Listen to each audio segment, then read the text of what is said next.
Hello student, today I am going to explain you the new chapter acid, bases and salt. Test to distinguish between the acid and base. Acid और base में difference करने के लिए क्या क्या test किए जाते हैं. There are many substances which show one colour और one odour in acidic medium and a different colour और different order in basic medium. Such substance are called acid base indicator. बहुत सारे ऐसे सब्सटेंस होते हैं जो एसिडिक मीडियम में different colour और डिफरेंट ऑर्डर देते हैं, जबकि बेसिक मीडियम के अंदर डिफरेंट कलर और डिफरेंट ऑर्डर देते हैं. तो ऐसे जो सब्सटेंस होते हैं उनको एसिड बेस इंडिकेटर्स कहते हैं. Depending upon the property of the indicator we have the following two types of acid base indicators. First one, indicator showing the different colour in acidic and basic medium. ऐसे indicator जो acidic medium तथा basic medium में different colour को show करते हैं. Next one, indicator giving the different order in acidic and basic medium. ऐसे indicator जो कि डिफरेंट मीडियम के अंदर डिफरेंट ऑर्डर या फ्रेगनेंस को शो करते हैं. ऐसे जो इंडिकेटर होते हैं इनको ऑल्फैक्टरी इंडिकेटर्स कहते हैं.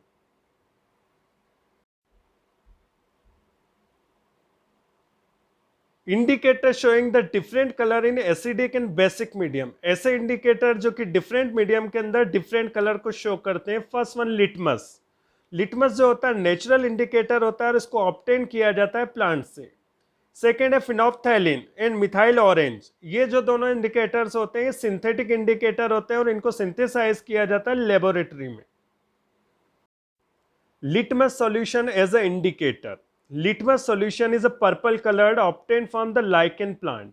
लिटमस जो सॉल्यूशन होता है वो पर्पल कलर का होता है और इसको लाइकेन प्लांट से ऑब्टेन किया जाता है. लाइकेन जो प्लांट होता है डिवीजन थैलोफाइटा को बिलोंग करता है. Types of litmus solution. There are two types of litmus solution, red litmus and blue litmus. Both litmus solution obtain from the purple litmus solution. ये जो दोनों लिटमस सॉल्यूशन है इनको प्राप्त किया जाता है पर्पल लिटमस सॉल्यूशन से बाय एसिडिफाइंग और एल्कलाइन प्रोसेस. जब एसिडिफाइंग प्रोसेस यूज की जाती है और अल्कलाइन प्रोसेस यूज की जाती है तो रेड तथा ब्लू लिटमस ऑब्टेन होते हैं.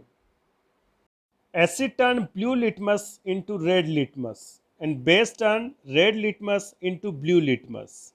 Acidic substances turning blue litmus solution into red. ऐसे substances जो acidic होते हैं ब्लू लिटमस पेपर को रेड में कन्वर्ट कर देते हैं, जैसे vinegar, lemon juice, orange juice, juice of unripe mangoes and tamarind juice. Basic substance turning the red litmus solution into blue. ऐसे सब्सटेंस जो कि रेड लिटमस पेपर को ब्लू लिटमस पेपर में कन्वर्ट कर देते हैं. Baking soda solution, washing soda solution, bitter gourd extraction, a cucumber extraction.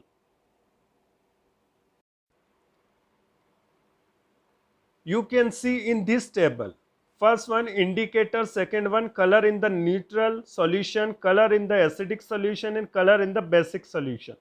First one litmus. Neutral solution के अंदर इसका जो कलर होगा पर्पल होगा, एसिडिक सॉल्यूशन में इसका रेड होगा तथा बेसिक सॉल्यूशन में इसका ब्लू होगा. Second, red cabbage leave extract.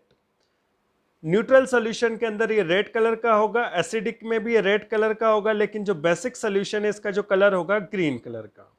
Flowers of hydrangea plant. Neutral solution के इसके अंदर इसका कलर जो होगा ब्लू होगा, एसिडिक सॉल्यूशन में ब्लू होगा, जबकि बेसिक सॉल्यूशन के अंदर इसका जो कलर होगा वो पिंक होगा. Synthetic indicator, methyl orange and phenolphthalein. Indicator color in the neutral solution, color in the acidic solution and color in the basic solution. First one, phenolphthalein. Neutral जो colour होगा ये कलरलेस होगा, acidic solution के अंदर भी ये colourless होगा, जबकि बेसिक सोल्यूशन के अंदर इसका कलर जो होगा पिंक होगा. Methyl orange. न्यूट्रल सोल्यूशन जो होता है उसके अंदर ये ऑरेंज कलर का होता है, जबकि एसिडिक सोल्यूशन में ये रेड होगा, जबकि बेसिक सोल्यूशन में ये येलो कलर का होगा. Indicators giving the different orders in the acidic and basic medium called olfactory indicators. ऐसे इंडिकेटर जो कि अलग अलग मीडियम में अलग अलग ऑर्डर्स देते हैं, मतलब अलग अलग फ्रेगनेंस देते हैं, ऐसे इंडिकेटर को olfactory इंडिकेटर्स कहते हैं.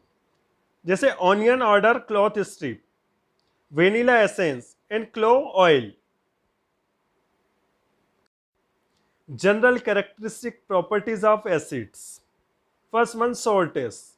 ये टेस्ट में कैसे होते हैं, एसिडिक जो सब्सटेंस होते हैं इनका टेस्ट होता है खट्टा या सोर टेस्ट होता है। एक्शन ऑन लिटमस पेपर, जब एसिड के अंदर ब्लू लिटमस पेपर को डिप किया जाता है तो लिटमस पेपर ब्लू की जगह टर्न होकर रेड हो जाता है। Action on methyl orange, methyl orange turn red when 1 to 2 drops of its solution are added to solution of acidic medium।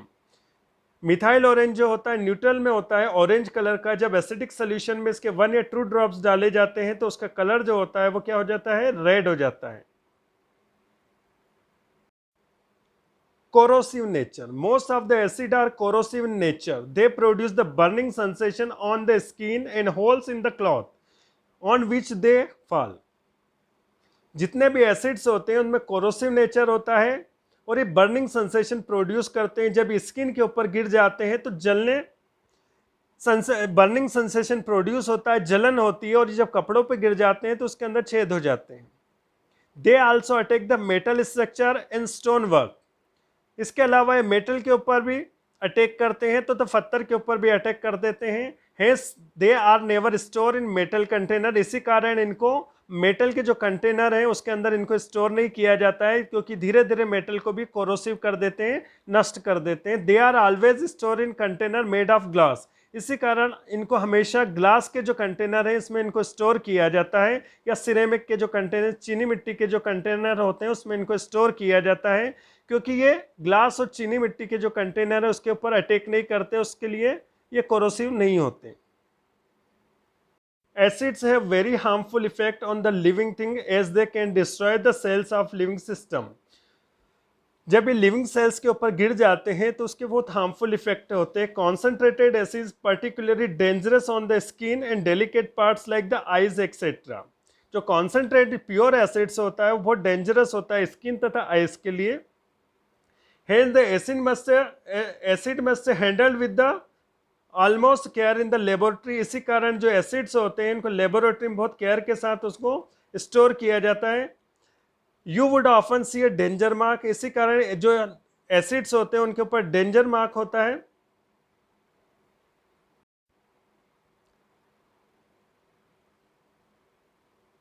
जब एसिड मेटल के साथ रिएक्ट करते हैं तो हाइड्रोजन गैस प्रोड्यूस होती है, उसको इस एक्सपेरिमेंट के द्वारा समझेंगे। एक टेस्ट ट्यूब होल्डर है जिसमें एक टेस्ट ट्यूब लगा रखी है, उस टेस्ट ट्यूब के अंदर आपको लेना है डाइल्यूट सल्फ्यूरिक एसिड और ऊपर एक कॉक लगा के एक ट्यूब लगा देनी है। ये जो ट्यूब होगी दूसरे कंटेनर या बाउल के अंदर रखी होगी। इस टेस्ट ट्यूब के अंदर डाइल्यूट सल्फ्यूरिक एसिड लेना है, ऊपर से आपको जिंक ग्रेन्यूल डाल देना है। तो जब ये जिंक ग्रेन्यूल सल्फ्यूरिक एसिड के साथ रिएक्ट करेंगे तो इससे कि H2 गैस प्रोड्यूस होगी। वो H2 गैस ऊपर की तरफ से निकलती हुई ट्यूब से होती हुई दूसरे बाउल के अंदर आएगी, दूसरे बाउल के अंदर आएगी तो यहाँ से बबल्स प्रोड्यूस होंगे। जब इन बबल्स के पास एक बर्निंग कैंडल्स लाएंगे तो ये बर्निंग कैंडल्स जो होती है उन बबल्स को फोड़ेगी जिससे पॉपिंग साउंड प्रोड्यूस होगा। इससे ये पता चलता है कि जब एसिड मेटल के साथ रिएक्ट करते हैं तो H2 गैस प्रोड्यूस होती है। You can see in this diagram reaction of different metal with the same acids. Acid एक ही टाइप का है लेकिन यहाँ पर जो मेटल्स है वो डिफरेंट मेटल्स है। इस एक्सपेरिमेंट में आपको 4 टेस्ट ट्यूब लेनी है। 4 टेस्ट ट्यूब के अंदर आपको डाइल्यूट HCl लेना है। पहली टेस्ट ट्यूब के अंदर आपको मैग्नीशियम लेना है, सेकंड के अंदर जिंक लेना है, थर्ड के अंदर आयरन लेना है, फोर्थ के अंदर कॉपर लेना है। इस एसिड के अंदर चारों मेटल को डालना है और देखना है कि ये एसिड इस मेटल के साथ कैसे रिएक्ट करता है। पहली जो टेस्ट ट्यूब होती है उसमें जैसे ही आपने मैग्नीशियम डाला एसिड तुरंत उसके साथ रिएक्ट करके उसमें बबल्स प्रोड्यूस करेगा। उसके कुछ समय के बाद जिंक के अंदर भी यही प्रोसेस होगी, उसके कुछ समय के बाद आयरन में भी यही प्रोसेस होगी, लेकिन जो कॉपर होता है वो एसिड के साथ कोई रिएक्ट नहीं करता है। अगर इनकी रिएक्टिविटी देखी जाती है तो मैग्नीशियम सबसे ज़्यादा रिएक्टिव होता है, उसके कंपेरिजन में जिंक लेस रिएक्टिव होता है, आयरन जो होता है उसके कंपेरिजन में मोर लेस रिएक्टिव होता है, लेकिन कॉपर रिएक्टिव नहीं होता है। Observation the rate of evolution of hydrogen gas of each test tube. जब आप एक्सपेरिमेंट कर लेंगे तो उन चारों टेस्ट ट्यूब के अंदर जो हाइड्रोजन गैस इवॉल्व हो रही है उसको ऑब्जर्वेशन करेंगे तो क्या ऑब्जर्वेशन दिखेगा। Magnesium react most vigorously, magnesium बहुत तेजी के साथ रिएक्ट करती है, जिंक जो रिएक्ट करता है less vigorously than the magnesium, iron react slowly and copper does not react at all. Reaction with the metal carbonate and metal hydrogen carbonate या बाइकार्बोनेट, जब एसिड की रिएक्शन मेटल कार्बोनेट या metal hydrogen carbonate से करवाई जाती है तो क्या होता है। यहाँ पर आपने लिया है सोडियम कार्बोनेट, इसकी रिएक्शन करवाएंगे आप सल्फ्यूरिक एसिड H2SO4 के साथ, और जो प्रोडक्ट फॉर्म होगा वो सोडियम सल्फेट बनेगा, वाटर निकलेगा, और साथ में जो गैस प्रोड्यूस होती है वो कार्बन डाई गैस प्रोड्यूस होती है। मतलब जब एसिड रिएक्ट करते हैं मेटल कार्बोनेट्स के साथ तो उससे कार्बन डाइऑक्साइड गैस प्रोड्यूस होती है। Similarly limestone, chalk and marble, जो लाइमस्टोन होता है जब उसकी रिएक्शन करवाई जाती है HCl के साथ तो कैल्शियम क्लोराइड फॉर्म होता है, साथ में जो गैस निकलती बबल्स के फॉर्म में वो कार्बन डाइऑक्साइड होती है। Remember that the egg shell also contain the calcium carbonate, जो अंडे के छिलके होते हैं उसकी रिएक्शन जब HCl के साथ करवाई जाती है तो उसी तरह से कार्बन डाइऑक्साइड गैस प्रोड्यूस होती है, क्योंकि अंडों के छिलके के अंदर भी कैल्शियम कार्बोनेट होता है। Reaction with the bases. When acid react with the base, it form the salt and water. As a result, the acidic property of acid disappear. This process is called neutralization. जब acid base के साथ react करता है तो water और salt form होता है और जो एसिड की प्रॉपर्टी होती है वो डिसअपेयर हो जाती है। इस प्रोसेस को न्यूट्रलाइजेशन कहते हैं। In this reaction, HCl react with the NaOH. HCl is a acid and NaOH is a base. और जब ये रिएक्ट करेंगे तो उससे सोडियम क्लोराइड सॉल्ट फॉर्म होगा और वाटर बनेगा। Next one, reaction with the metallic oxide. Metal oxide like the quick lime, calcium oxide, magnesium oxide react with acid to form the salt and water.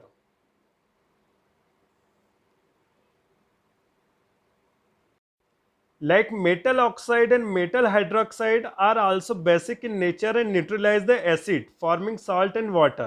उसी तरह से metal के जो oxide होते हैं और मेटल के जो हाइड्रोक्साइड होते हैं इनका नेचर भी बेसिक होता है। जब ये एसिड के साथ रिएक्ट करते हैं तो इनसे भी सॉल्ट और वाटर फॉर्म होता है। जैसे मैग्नीशियम हाइड्रोक्साइड जब रिएक्ट करेगा HCl के साथ तो बनेगा उससे एक सॉल्ट जिसको कहते हैं मैग्नीशियम क्लोराइड और वाटर का फॉर्मेशन होगा। This reaction has an important application. The acidity produced in stomach due to the indigestion on account of the hydrochloric acid produced in stomach. Acidity जब प्रोड्यूस होती है वो क्यों होती है, जबकि स्टमक के अंदर इंडाइजेशन की प्रोसेस होती है या अधिक क्वांटिटी में हाइड्रोक्लोरिक एसिड प्रोड्यूस होता है। तो उस कंडीशन में जो टैबलेट ली जाती है उसके अंदर मिल्क ऑफ मैग्नीशिया होता है जो कि एंटी एसिड की तरफ वर्क करता है। यह मिल्क ऑफ मैग्नीशिया जो बेसिक नेचर का होता है स्टमक के अंदर जो एसिड होता है उसके साथ रिएक्ट करके एसिड के जो एसिड इफेक्ट को न्यूट्रलाइज कर देता है और सॉल्ट तथा वाटर में कन्वर्ट कर देता है, और जो स्टमक के अंदर एसिड होता है उसकी जो प्रॉपर्टी होती है न्यूट्रल हो जाती है और एसिडिटी से आप क्योर हो जाते हैं। सम नेचुरली ऑकरिंग द एसिड, कुछ एसिड्स जो कि नेचर से आपको ऑब्टेन होते हैं। ऑरेंज एंड लेमन से आपको साइट्रिक एसिड मिलता है, एप्पल से आपको मैलिक एसिड मिलेगा, टोमेटो से आपको ऑक्जेलिक एसिड मिलेगा, टैमरिंड से आपको टार्टरिक एसिड मिलता है, सोर मिल्क और कर्ड से आपको लैक्टिक एसिड मिलता है तथा विनेगर से आपको एसिडिक एसिड मिलता है तथा प्रोटीन से एमिनो एसिड ऑब्टेन होता है। Organic and inorganic mineral acids, acid present in plant and animals are called organic acid. जब एसिड को ऑब्टेन किया जाता है प्लांट और एनिमल से तो ऐसे एसिड को ऑर्गेनिक एसिड कहते हैं। Example, acid obtain from mineral of the earth are called mineral acid. ऐसे एसिड जो कि अर्थ की मिनरल से ऑब्टेन करते हैं उनको मिनरल एसिड कहते हैं। Three most commonly used mineral acid are hydrochloric acid, sulphuric acid and nitric acid. These are strong acids. Some inorganic acid are weak acid like carbonic acid and phosphoric acids.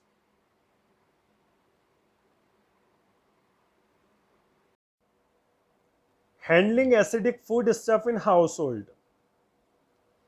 We have already discussed that the acid react with the metal. जैसे हम पहले ही बता चुके हैं कि acid जो है metal के साथ रिएक्ट करता है in traditional kitchen. Copper and brass vessels are use even today. जो किचन में तांबे तथा पीतल के बर्तन का इस्तेमाल किया जाता है, hence if curd means yoghurt and other sour substance which are acidic in nature, जो कि दही तथा दूसरे खट्टे पदार्थ होते हैं जिनका नेचर एसिडिक होता है, are kept in this vessels, they react to form toxic substance.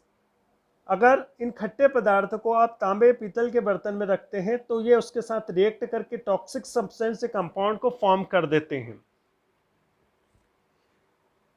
जिसको कंजम्पशन नहीं किया जा सकता, बाद में खाया नहीं जा सकता। तो protect them from the such reaction these vessels have to be coated with a thin layer of tin कलाई for the time to time। इसी कारण जो कॉपर तथा ब्रास के जो वेसल्स होते हैं इनको समय समय पर कलाई की जाती है, जिसके कारण जो सोर्स सब्सटेंस होता है वो कॉपर तथा ब्रास के साथ रिएक्ट करके टॉक्सिक सब्सटेंस नहीं बना पाता। Definition of acids. Acids are the substances which contain the hydrogen and which when dissolve in water give the hydrogen ion in the solution. Acid ऐसे सब्सटेंस होते हैं जिनके अंदर हाइड्रोजन होती है, जब इनको वाटर में डिसॉल्व किया जाता है तो ये H+ आयन देते हैं, तो ऐसे सब्सटेंस एसिड कहलाते हैं।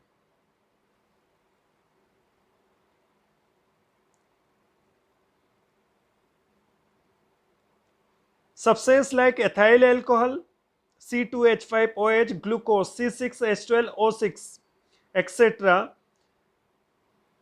contain the hydrogen but when the dissolve in the water do not produce H+ ion.